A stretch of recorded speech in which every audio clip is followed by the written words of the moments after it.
UPSC तैयारी करने वाले अभ्यर्थियों के लिए हम जानकारी आज लेंगे डॉक्टर अनुपमा सिंह से, जो कि 2020 बैच की आईएएस हैं और वर्तमान में भोजपुर जिला में उप नगर विकास आयुक्त के पद पर पदस्थापित है और अपनी सेवा दे रही हैं।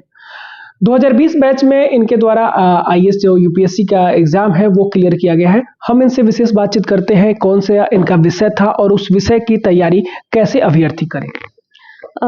देखिए, हमारा जो ऑप्शनल सब्जेक्ट होता है बस वही होता है जो सभी कैंडिडेट्स के लिए डिफरेंट होता है, जिसके 2 पेपर होते हैं। तो वो मेरा बैकग्राउंड मेडिकल साइंस है, मैं डॉक्टर हूँ, तो मेरा ऑप्शनल मेडिकल साइंस ही था। उसी से मैंने एग्ज़ाम लिखा, उसकी तैयारी की।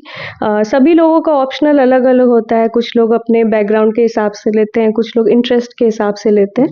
तो उसकी तैयारी मैंने मतलब मेरा वो सब्जेक्ट बैकग्राउंड भी है, अच्छे से पढ़ा हुआ भी था, तो मैंने प्रीलिम्स के टाइम से ही उसका रिवीजन करना सभी सब्जेक्ट्स का स्टार्ट कर दिया था। प्रीवियस ईयर क्वेश्चंस को अपना बेस बनाया था, क्योंकि मेडिकल सिलेबस बहुत वास्ट होता है, तो इसमें मेरे को प्रायोरिटाइज करना बहुत इंपॉर्टेंट था कि किस क्वेश्चन पे ज़्यादा ध्यान दिया जाए, किस पे नहीं ध्यान दिया जाए। तो मेडिकल साइंस की तैयारी मैंने वैसे ही की। हमारे जो टेक्स्ट बुक होते हैं मेडिकल एमबीबीएस टाइम के, उसको मैंने रिवाइज किया पूरा, सभी का मैंने नोट्स बना लिया, और डायग्राम्स पे ज़्यादा फोकस करना होता है और क्लिनिकल एस्पेक्ट पे ज़्यादा फोकस करना होता है अगर मेडिकल आपका बैकग्राउंड है और मेडिकल आपका ऑप्शनल है। तो उसी तरह से मैंने किया था। जो अभ्यर्थी अभी मेडिकल, मान लीजिए इस मेडिकल साइंस से बिलोंग करते हैं और उनको इस चीज़ की तैयारी यूपीएससी करनी है, तो कौन से बुक्स वगैरह या नोटबुक है जो आप एडवाइस करेंगे उनको? देखिए, जो मेडिकल ऑप्शनल ले रहे हैं वो 100% है कि वो डॉक्टर ही होंगे। तो इसमें जो हम लोगों का कोर्स बुक होता है, अलग अलग जैसे बुक्स जो चलती हैं, स्टैंडर्ड बुक्स चलती हैं, एनाटॉमी की, फिजियोलॉजी की, जो हमारे पूरे इंडिया में अलग अलग तरह के जो कॉलेजेस होते हैं, हर स्टेट का अलग बुक होता है, जो उनका नॉर्म ही होता है कि आप वही बुक पढ़ोगे। जैसे एनाटॉमी की हम लोग बीडी चौरसिया हम लोग पढ़ते थे, बिहार का ये बता रही हूँ। उसी तरह से फिजियोलॉजी का, तो जो आपने एमबीबीएस में पढ़ा है, आपको मैं वही सजेस्ट करूँगी, आपको वही पढ़ना चाहिए, क्योंकि वो आपको लगेगा कि आपका पढ़ा हुआ है और आप रिवीजन कर रहे हो। अगर आपने एमबीबीएस के टाइम पे कुछ और बुक पढ़ी है और आप फिर किसी दूसरे का देखकर कुछ और बुक ले लोगे, तो उसमें थोड़ा सा डिफरेंस होता है। तो जो भी बुक आपने अपने एमबीबीएस के टाइम पे पढ़ा है, उसी बुक को आप लें, लेकिन वो बुक हमारा 1 ईयर का वो बुक होता है। एक एनाटॉमी हम 1 साल पढ़ते हैं, लेकिन यहाँ पे आपको उस 4 साल की जो हमारी पढ़ाई होती है, 4.5 साल की इनफैक्ट, तो उसमें 4 एनुअल एग्जाम्स होते हैं एमबीबीएस में, तो उसमें काफ़ी सब्जेक्ट्स हो जाते हैं, मतलब 18-20 सब्जेक्ट हो जाते हैं। वो सारा आपको 1 साल में करना है।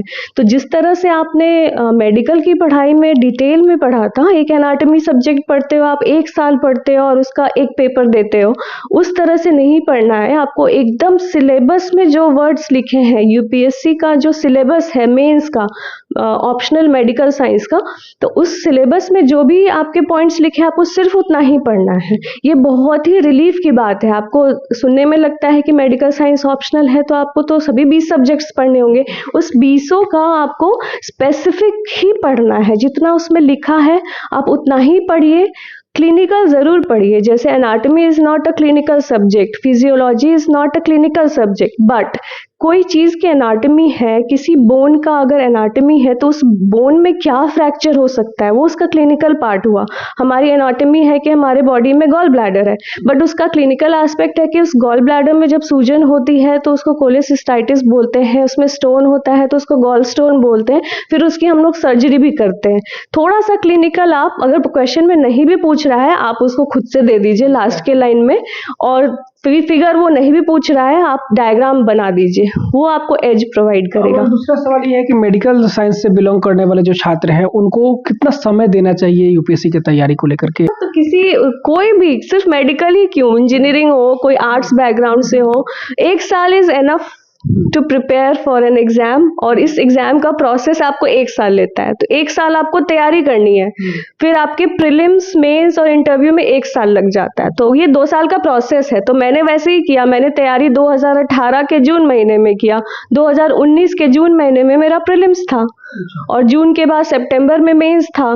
तो ऑप्शनल के लिए ये रहता है कि आपको प्रीलिम्स और मेंस के बीच आप 80% तैयारी ऑप्शनल की तभी करते हो, क्योंकि आपका प्रीलिम्स में ऑप्शनल नहीं होता है, ऑप्शनल से क्वेश्चंस नहीं पूछे जाते हैं, तो कहीं ना कहीं वो बैकफुट पे चला जाता है। तो मेरे साथ भी यही हुआ।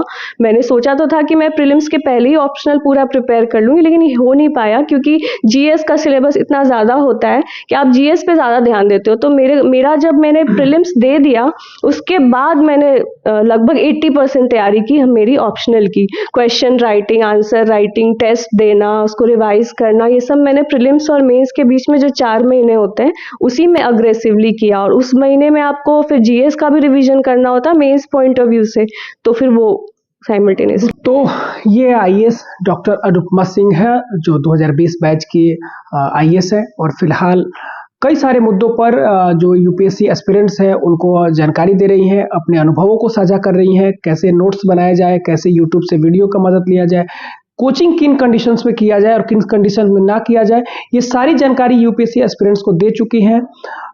फिलहाल आगे इनसे और भी बातचीत करेंगे यूपीएससी को लेकर के, और भी जानकारी अगर जरूरत पड़ेगी तो आप तक साझा कराते रहेंगे। लोकल 18 के लिए भोजपुर से गौरव सिंह।